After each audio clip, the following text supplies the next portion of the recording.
A while back, Eliza came to me and asked if I would explain to the Parenting PWT a little bit about extension reporting. Why do we do it? Who uses it? Where does it go? So I put together a one-pager, and with the understanding that I may not be understanding your questions. So we'll have a chance to talk on Wednesday at your Parenting PWT meeting. And so let this just be a little bit of background, and we can talk about questions that you may have that go beyond this.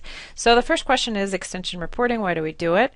And Extension Administration collects evidence of program excellence annually for federal reports that are due to the National Institute of Food and Agriculture. So we annually submit a plan of work or plans of work around specific programs, and then we report against them. And so part of that plan, part of the body of work that we do that we're really proud of in cooperative extension at Cornell is the parenting program. So that is part of one of the plans, and there's some outcomes related to that, and then we report against that. So associations annually report that kind of data, and you may be familiar with that, or you may not be. There's lots of background information and tutorials and help, methods of helping you get through the reporting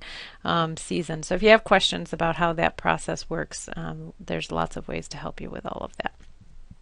There's also other reporting requirements that we have, but we try to ask all of our questions as a system in one place annually so that we don't have to go back out and bug associations and stop your good work and to do reporting, so that reporting requirement just happens once.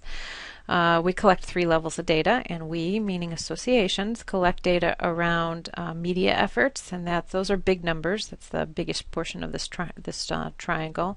We collect data around typical extension activity, which we call directs. So anywhere where the people are directly engaged with cooperative extension. It might be a tour or a workshop. It might be a visit with folks. It might be newsletters. It's essentially anytime you know the name and contact information for your audience so that you can follow up and do an evaluation or invite them back for more educational experiences.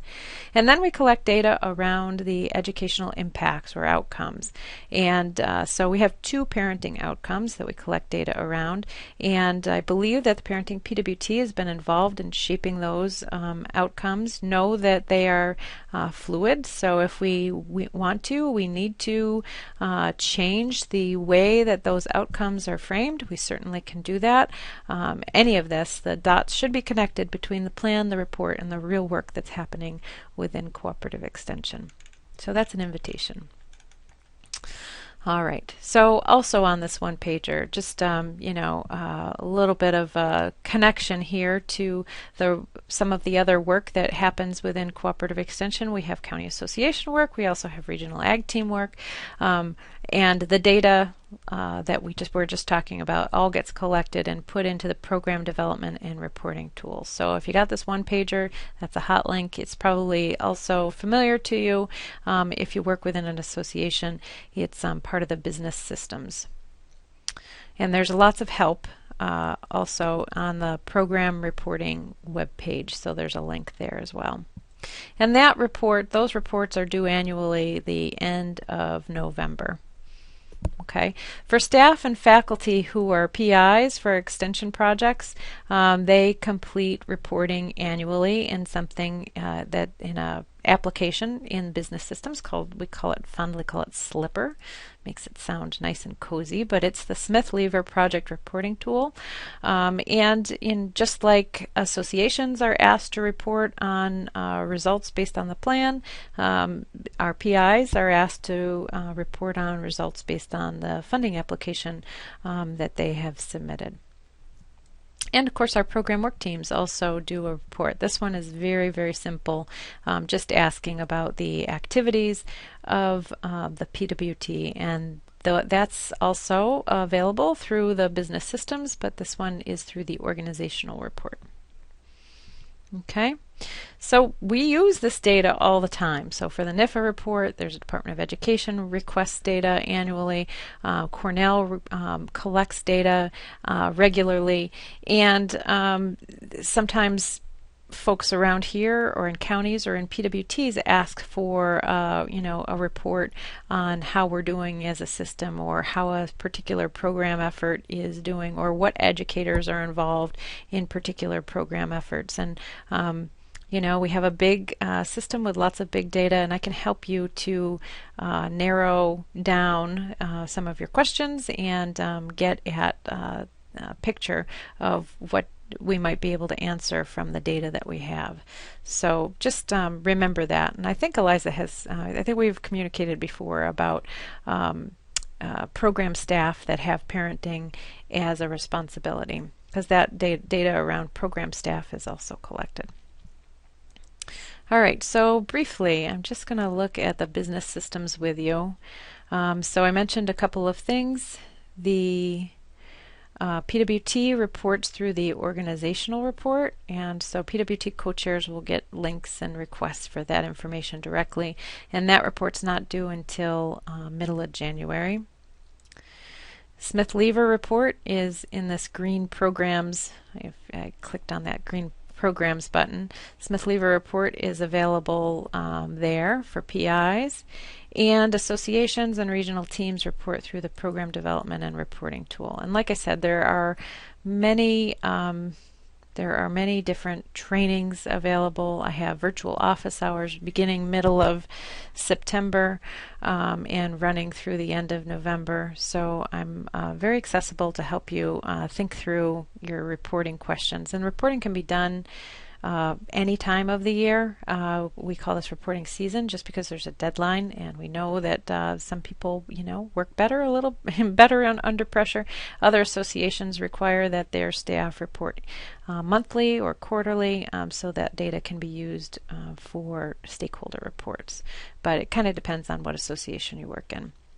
So in here, I'll just quickly, there's a list of programs. So if your association has parenting as a major programmatic effort, you probably will have a program, locally defined program that has parenting in the title. So you might want to look for that, especially if you're on the parenting PWT. You're going to report on the indirects, that's the media, big numbers, the direct events, and again, that's like the heart and soul of what you do, and the outcomes. And let's just take a look at the outcomes quickly. So let's see, what's the best way to get at this? Theoretically, I cannot show you association data without an okay from association staff. So when we're talking on Wednesday, if somebody has a question and we want to look at that together and I have your permission, I can do that, but I can't do that here. But I can show you statewide program data related to parenting and the program titled 4-H Youth Development, Children, Youth, and Families. So notice that the little wheel is spinning up there. That means it's churning through a lot of data from last year in order to give us a response. So you just have to be patient, and there we go. Okay, so when I look at this statewide data, what it shows me is a summary of all of the data from all of the associations and regional teams added into this big program bucket called 4-H Youth Development, Children, Youth, and Families. So parenting is a part of that. So this data is probably not relevant for just thinking about parenting.